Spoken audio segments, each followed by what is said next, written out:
Alors maintenant, on va s'attaquer à la simplification de notre code. J'ai un peu nettoyé l'écran, j'ai réduit ici les champs dont on n'a pas besoin. Mais on voit bien qu'on a beaucoup de duplications.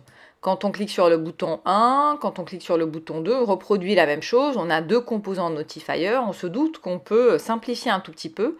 Peut-être qu'on puisse trouver une manière de créer une variable et de faire varier la variable, ce qui devrait simplifier notre résultat. Imaginons qu'on ait un seul notifier. Qu'est-ce qui change ? Ce qu'il faudrait, c'est quand on clique sur le bouton 1, qu'il incrémente cette variable du chiffre 1, par exemple, et quand on clique sur le bouton 2, il incrémente cette variable de 2. Que ça se fasse à ce niveau-là, et que du coup, le reste puisse être codé dans le même notifier. Alors, quelle est la variable qui change? En fait, c'est le choix du vote. Donc, ce qu'on va faire, on va créer une variable vote, et à laquelle on va associer soit le chiffre 1, soit le chiffre 2, et on va voir comment l'intégrer dans ces codes-là. Donc, on initialise une variable, ici, vote, qu'on va initialiser à 0 pour l'instant.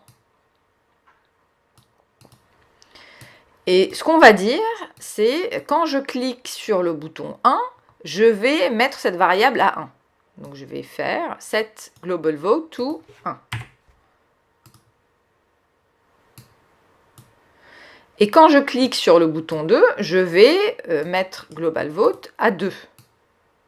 D'accord ?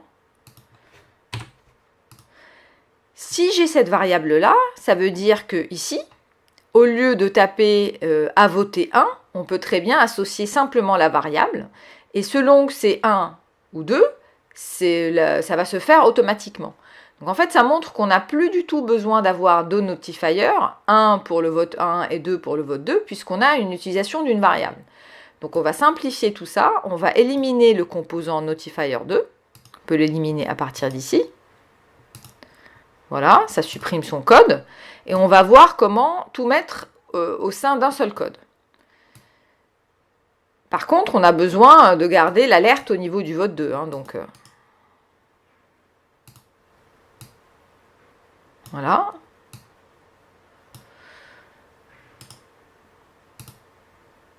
Pour l'instant, on va mettre nos boutons vote, on va s'intéresser à notifier.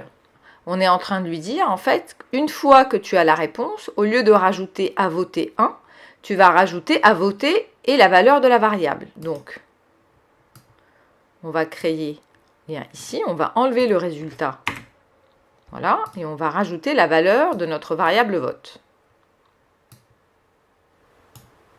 À ce niveau-là, on doit aussi changer ça. Donc, on va réutiliser un composant join. Hop, vous avez voté pour...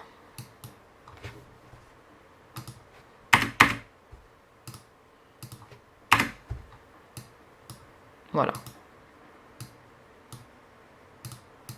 Donc, on teste pour vérifier si ça marche. Je vais voter pour 1. Voilà. On voit bien ici qu'il m'a dit vous avez voté pour 1. D'ailleurs, il faut que je crée un petit espace. Donc, ça, c'est bon. Et si on voit les résultats, j'ai bien You a voté 1. Je retourne au vote. Je vais voter pour 2 cette fois-ci. Donc, ça marche bien ici. Vous avez voté pour 2. Et ça marche bien ici. Très bien. Alors, est-ce qu'on peut encore simplifier davantage? On va revoir nos boutons vote parce qu'on a pas mal de choses. Donc ici, par exemple, on reproduit 2 fois la même chose. D'accord? Au lieu de la reproduire 2 fois, ça veut dire qu'on peut créer une procédure et on va simplement appeler la procédure. Donc on va créer une procédure qu'on va appeler par exemple info vote. Voilà. Et on va mettre ça dedans. Et on va peut-être lui donner un paramètre qui est le numéro du vote. Voilà. Qui est la valeur du vote.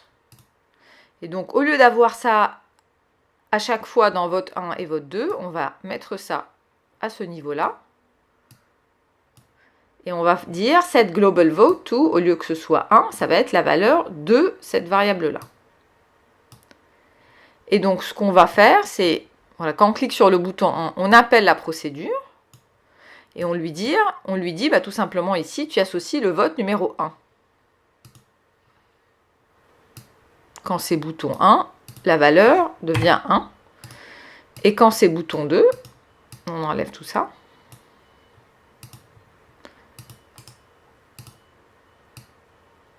La valeur, c'est 2.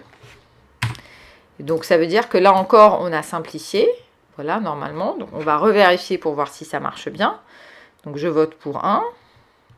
Voilà. Et je vote pour 2. C'est bon. Donc, vous voyez comment on peut simplifier et alléger notre code. Alors, effectivement, avec un peu plus d'expérience, on aurait pu faire ça tout de suite. Moi, je voulais le faire en 2 étapes pour vous montrer progressivement comment, en fait, quand on code, on se rend compte quand on duplique les choses qu'on peut simplifier. Donc là, on a simplifié à un seul composant et on a une procédure, ce qui nous raccourcit considérablement notre code et la maintenance de notre code si on veut faire des mises à jour, des corrections, etc.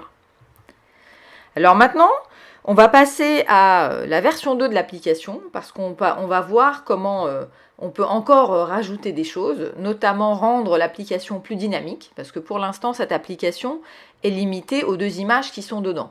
Si on veut faire tester autre chose aux personnes qu'on veut faire voter, il faut leur faire réinstaller l'application.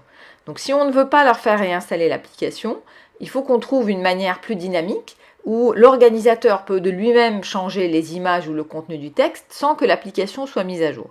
Donc on va voir ça dans la version 2 et on va voir également comment calculer les résultats. Une précision ici au niveau du code, en fait, la condition, elle doit être au début. Ça, je n'avais pas fait attention, donc voilà. En fait, si la réponse est annulée, on ne veut pas non plus l'enregistrer ici. Donc il faut faire attention, donc c'est un petit ajustement, souvent on fait ça... Hop. Donc c'est si la réponse est différente d'annuler, à ce moment-là, je fais tout le reste. Je la rajoute à la liste, j'enregistre, etc., etc.